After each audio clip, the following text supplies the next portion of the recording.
ರಾಜ್ಯಸಭಾ ಇವತ್ತು ಗೆಲುವು ಏನಾಯ್ತಲ್ಲ, 4 ಸ್ಥಾನಗಳಿಗೆ ಚುನಾವಣೆ ನಡೀತು. ಆ ಚುನಾವಣೆಯಲ್ಲಿ ಫಲಿತಾಂಶ ಪ್ರಕಟ ಆಗಿರುವಂತಹ ಸಂದರ್ಭದಲ್ಲಿ ಕಾಂಗ್ರೆಸ್ನ 3 ಈಗ ಜಯಬೇರಿಯನ್ನು ಬಾರಿಸಿದ್ರು. ಆ ಸಂದರ್ಭದಲ್ಲಿ ಸಂಭ್ರಮ ಸಡಗರ ಇರುತ್ತೆ.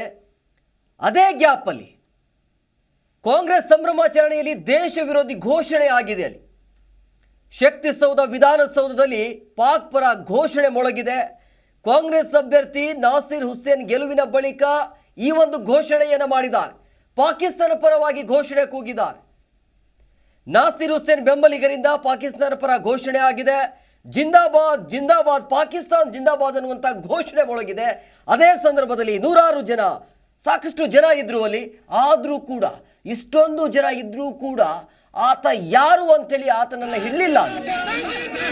ದೇಶದ್ರೋಹಿ ಘೋಷಣೆ ಮೊಳಗ್ತಾ ಇದ್ರು ಕೂಡ ಆತನನ್ನು ಸುಮ್ಮನೆ ಬಿಟ್ಟಿದ್ದು ಯಾರು?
ನಾಸಿರ್ ಹುಸೇನ್ ಅವರ ಬೆಂಬಲಿಗರು ಏನು ಪಾಕಿಸ್ತಾನ ಪರ ಘೋಷಣೆಯನ್ನು ಕೂಗ್ತಾರಲ್ಲ, ಇದೇ ಸಂದರ್ಭದಲ್ಲಿ ನಾಸಿರ್ ಹುಸೇನ್ ಅವರಿಗೆ ಪ್ರಶ್ನೆಯನ್ನು ಕೇಳಲಾಗತ್ತೆ. ಆದರೆ ಇದಕ್ಕೆ ಪ್ರತಿಕ್ರಿಯೆ ಕೇಳ್ತಾ ಇದ್ದಂಗೆ ಸಿಡಿಮಿಡಿಗೊಳ್ತಾರೆ ನಾಸಿರ್ ಹುಸೇನ್ ಅವರು. ನಡಿಯಯ್ಯ ಆಚೆ ಅಂಥೇಳಿ ನಾಸಿರ್ ಹುಸೇನ್ ಕೂಗಾಟವನ್ನು ಕೂಗಾಡ್ತಾನೆ. ಇಂಥವ್ರಿಗೆ ಏನು ರೆಸ್ಪೆಕ್ಟ್ ಕೊಡೋದು ಅಂಥೇಳಿ. ಅದೇ ಜಾಗದಲ್ಲಿ ಬೇರೆಯವರು ಇದ್ದರೆ ಆತನನ್ನು ಅದೇ ಜಾಗದಲ್ಲಿ ಒದ್ದು ಒಳಗೆ ಹಾಕಬೇಕಾಗಿತ್ತು. ಅಷ್ಟೂ ಜನ ಇದ್ದಾರೆ, ಸಾಕಷ್ಟು ಜನ ಇದ್ದಾರೆ ಅಲ್ಲಿ. ನೋಡ್ತಾ ಇದ್ರಿ ನೀವು. ಯಾರೇ ಇರಲಿ, ರಾಜಕಾರಣ ಅನ್ನೋದು ಪಕ್ಕದಲ್ಲಿ ಇಡೋಣ. ಆದರೆ ಇದು ಕೇವಲ ರಾಜ್ಯಸಭಾ ಚುನಾವಣೆ ಅಷ್ಟೇ. ಇದು ಒಂದು ವೇಳೆ ನೀವು ಲೋಕಸಭಾ ಚುನಾವಣೆಯನ್ನು ಗೆದ್ದುಬಿಟ್ರೆ ಏನು ಮಾಡ್ತೀರಿ ಅಂತೇಳಿ ಏನು ಸಂದೇಶ ಕೊಡೋಕೆ ಹೊಡ್ತಾ ಇದ್ದೀರಿ? ನಾಸಿರ್ ಹುಸೇನ್ ಬೆಂಬಲಿಗರಿಂದ ಪಾಕಿಸ್ತಾನ ಪರ ಘೋಷಣೆ ಆಗತ್ತೆ. ಆದರೂ ಕೂಡ ಇದರ ವಿಚಾರವಾಗಿ ಪ್ರಶ್ನೆಯನ್ನು ಕೇಳಿದಾಗ ಮೀಡಿಯಾದವರಿಗೆ ಹೋಗಯ್ಯ ಅಂತ ಹೇಳ್ತೀರಿ. ಯಾರು ಹೋಗಬೇಕು?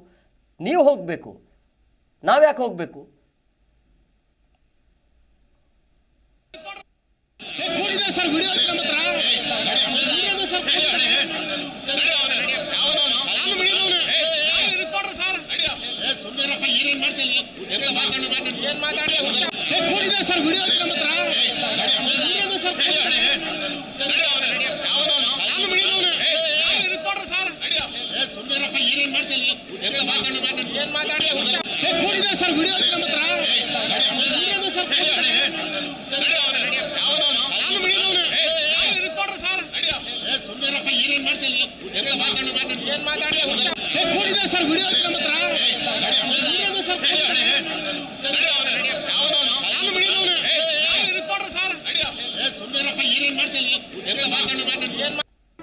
ಜಿ ಕನ್ನಡ ನ್ಯೂಸ್ ಈಗ ನಿಮ್ಮ ಮನೆಯಲ್ಲೇ ನೋಡಿ. ಎಲ್ಲ ಕೇಬಲ್ಗಳಲ್ಲಿ ಈಗ ಲಭ್ಯ.